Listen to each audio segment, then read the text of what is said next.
Parce que pour refléter la thématique et le titre qu'on a choisi, ces drames qui mènent à de belles transformations. On va voir évidemment votre parcours de vie et de quelle manière les choses se sont concrétisées pour que vous deveniez à la fois sophrologue, patricienne en mémoire cellulaire et puis cette numérologie stratégique, parce que le mot stratégique a une signification particulière et on salue Lydie Castel que l'on connaît bien, qui vous a formé à cette pratique parce que c'est sa pratique de numérologie. D'ailleurs, avant d'évoquer votre parcours de vie.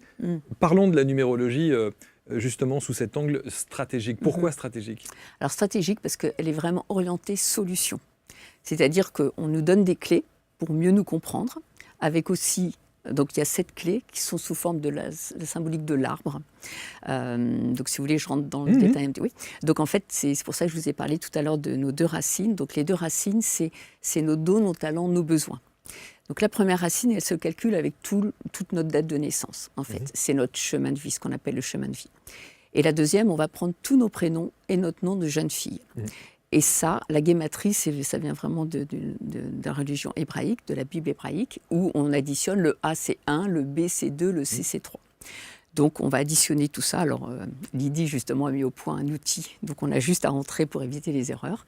Et on va avoir un deuxième nombre. Donc vous voyez, ces 2 nombres, ils nous identifient au niveau de la société, qui font qu'on est unique. Donc vous êtes chemin de vie. Donc 33,6. 33,6. Et là, ma seconde racine, qui est la somme de mes prénoms et de mon nom, ça fait 9. 9. Okay. Voilà. Donc je vous ai dit, le 33,6 apporter des solutions, et le 9, le nombre le plus sensible. Et mon tronc, le tronc de l'arbre, ça va être le jour plus le mois. D'accord. Donc là, je suis le 1. Okay. Et en fait, ils sont vraiment, on parle de triangle fondamental, voire vital. L'idée, c'est de nourrir ces 3 clés. Et les racines, si on les nourrit, ce sont nos dons, nos talents, nos besoins, ils vont impulser le tronc, voyez, qui est plus notre objectif de vie, la clé de notre âme, voyez, ce qui nous donne envie de nous lever le matin. Et puis ensuite, on va avoir l'écorce, qui est notre jour, qui est l'image que l'on renvoie, mais qui est surtout la vibration au niveau de la temporalité qui nous accompagne à peu près de nos 30 à nos 60 ans. Donc très important le jour. Et puis ensuite, il y a les branches, notre façon d'agir, qu'est-ce qui nous donne envie d'agir. Donc là, ça se calcule avec tous les 1, toutes les lettres qui vont faire 1, parce que le 1, c'est l'action. Les feuilles, ça va être nos besoins affectifs. Et là, Lydie, on apprend toutes les voyelles. Et là, ça va donner un nombre. On additionne le nombre de voyelles. Et les fruits, ça va être... Alors, les fruits, c'est plutôt vers 40-50 ans. C'est la manière dont on va se réaliser, accès, profession. Et là, c'est les consonnes. Voyez. Donc, forcément, le temps de faire des beaux fruits, c'est plutôt vers 40 ans. En général. Donc en fait, la symbolique de l'arbre est forte. Voilà, très parce forte. Parce que, évidemment, on calcule tout ça. Alors, Alors j'ai oublié juste, parce que c'est important, on a la dynamique de vie, qui est la somme des 3 clés fondamentales. Okay. D'accord ? Et cette dynamique de vie, elle est très importante, parce qu'elle a à la fois le baromètre, c'est-à-dire que si ce nombre, on le voit, le jouer en contrarié, en négatif, c'est qu'en général, on n'est pas au centre. Donc il a à la fois le baromètre, mais le levier, c'est-à-dire c'est comme la sève de l'arbre, c'est-à-dire que si on ne peut pas tout de suite se recentrer et pouvoir nourrir nos 3 clés, on va pouvoir s'appuyer sur ce levier, sur cet autre nombre. Alors, j'en ai 2 des clés, j'arrive pas à avoir la 3e, parce que la 3e, vous parliez des différents prénoms, c'est ça ? Oui. Alors évidemment, les gens vont se poser la question, quid de je n'ai qu'un prénom ? Ah ben voilà, donc on prend ce qui nous identifie, ce qui vibratoirement est avec nous depuis le début. Alors, et on a déjà vu, on a fait beaucoup d'émissions sur la numérologie. Alors, il y a plein de gens, évidemment, qui se posent des questions. Est-ce que c'est le nom de naissance ou c'est le nom de mariage Donc, en fait, c'est le nom de jeune fille. Le nom de jeune fille, voilà. toujours. Après, si on a été marié, par exemple, 30 ans, et donc ça commence vraiment à être... On porte le nom de famille depuis plus longtemps que le nom de jeune fille. On fait quand même tout l'arbre avec le nom de jeune fille, mais on peut regarder... justement parce qu'il change la deuxième racine. Vous voyez, on va regarder quelques aspects, mais on reste vraiment sur le nom de jeune fille. Et ce qu'il y a sur notre carte d'identité. Si, par exemple, je sais que j'ai pas mal de gens, des Marocains, des Algériens qui vont venir, qui vont rajouter un prénom, on n'écrase pas, donc on rajoute le prénom et on va prendre la guématrie avec ce prénom en plus. parce que ça y est, c'est officiel. En tout cas, on a le sentiment que l'enseignement de Lily Castel vous a permis aujourd'hui d'avoir d'abord, les réponses aux questions que vous vous posiez. C'est un bel éclairage Mais oui. sur, sur ce que vous êtes aujourd'hui. Et ça vous a aussi permis de prendre un virage clairement. Ouais. Dans En fait, votre ça, vie. je l'ai découvert après. Mais vous voyez, quand il y a ça des vous a moments... conforté sans doute. C'est ça. Ouais. Parce que, vous voyez, mon triangle, si je regarde, le 33-6, donc je vous l'ai dit, il est parfaitement nourri. Ouais. Je donne des solutions, je coach, j'écoute l'autre, je suis dans l'harmonie, vraiment. Le 9, je suis passionnée, je suis engagée. J'ai quelque chose, je comprends les gens, quoi. Il y a ce côté, puis je continue à me former, parce que j'adore ça, comprendre les gens. Et puis le monde, j'ai beaucoup voyagé.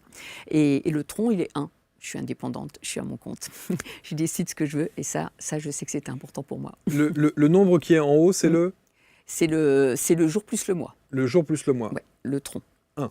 Voilà. Et donc, moi, ça fait 1. Moi aussi. Vous aussi. Voilà. Voilà. Donc, ce côté indépendant est important. Et 8. Et le 8, c'est mon jour. 8, moi aussi. Et vous aussi. Donc, les combattants, une grande énergie. Et donc, il faut faire beaucoup de sport. Alors, j'ai entendu aussi, alors ça, il faut faire beaucoup de sport si on ne me le rabâche pas 4 fois par jour. Mais le 8, il faut parce qu'il a une telle énergie. Juste, une chose importante, c'est que quand on a un nombre qui sort, par exemple le 8 ou le 1 qu'on évoquait, on lit parfois qu'il y a le bon côté du 8 et le mauvais côté du 8. Comment savoir ? Alors en fait, c'est pour ça que c'est super. Et d'ailleurs, Lydie, je me suis aussi formée à la numérologie stratégique pour les enfants. Parce qu'en fait, ça va justement, comme le design humain, de connaître le design humain de son enfant. Ça va permettre de mieux comprendre son fonctionnement et de ne pas le contrarier. Vous voyez, par exemple, j'ai des parents qui viennent pour le stress, pour les résultats, etc. de l'enfant. Et donc, ils vont... Et je vois, en faisant la numérologie, qu'il a du 3, par exemple. Le 3, il a besoin de s'amuser, il a besoin d'être joyeux.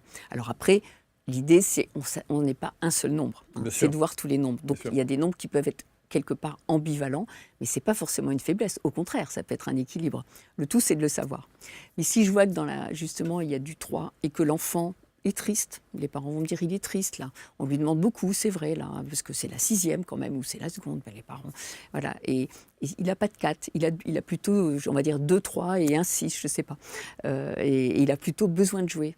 Et là, l'idée, c'est que quand il devient triste et qu'il s'éparpille dans tous les sens, c'est qu'il n'a pas eu sa dose. Il n'a pas assez joué. Donc, je vais vraiment essayer de dire et de leur demander, de leur proposer vraiment de faire des temps de récréation, etc., avant d'attaquer les devoirs ou qu'il ait eu le temps d'avoir sa dose pour s'amuser. Et donc, comment savoir ? Il y a toujours une version positive et une version contrariée. Par exemple, le 6 qui, lui, adore l'harmonie et déteste, a besoin de travailler en phase avec ses valeurs et déteste les conflits. S'il est dans un milieu, justement, quelqu'un qui n'est pas bien dans son boulot, on lui demande de faire des choses, il n'est pas OK avec ça, qu'est-ce qu'il va faire ? Il va commencer à être mal, il va commencer à tout critiquer, donc à être dur. Le 6 peut être très dur. Moi, je sais que j'avais une version 6 assez dure. J'étais assez sévère avec mes enfants, par exemple. Et vraiment à chercher des conflits. Vous voyez ? Pourquoi ? Parce qu'il n'est pas nourri. C'est pour ça que c'est tellement important. C'est nos dons, nos talents, nos besoins. Mais s'ils ne sont pas nourris, on va tomber dans la version contrariée. Donc le 8 dont vous parliez tout à l'heure, combattant, compétiteur, énergie. Alors le 8, il est assez intéressant parce que on dit qu'il y a le 8 du bas et le 8 du haut. Ce n'est pas du tout péjoratif. Mais le 8, et c'est vraiment un nombre, on peut être complètement différent. Vous voyez, moi, par exemple, le 8 du bas, c'est l'aspect matériel. Il aime bien trouver sa place socialement, familialement, bien gagner sa vie. Il est assez matériel, contrairement au 7 qui est vraiment, lui, que spirituel. Le 8 du haut, on dit que c'est les guérisseurs de l'âme, en fait. C'est quelque part, le 8 du bas, il construit. C'est un architecte qui a une vue d'ensemble. Le 8 du haut, lui, il aide l'autre à se reconstruire. Vous voyez, et souvent, les enfants 8, on peut voir, alors soit ils vont être à fond compétition, vraiment que là-dedans. Parfois, on peut être les deux, bien sûr. Et d'autres, pas du tout. Mais par contre, les parents vont me dire, c'est vrai qu'on a l'impression qu'il lit à travers nous, quoi. Vous voyez ? Donc, il y a plusieurs façons de jouer son 8. Mais quoi qu'il arrive, il a une grande énergie. Et donc, c'est ou faire du sport, même pas beaucoup. Donc moi, je cours énormément et je sais que ça me fait du bien. La méditation, la respiration, etc. Parce que c'est vraiment, après le 22, le nombre qui a la plus grande énergie. Je ne fais rien.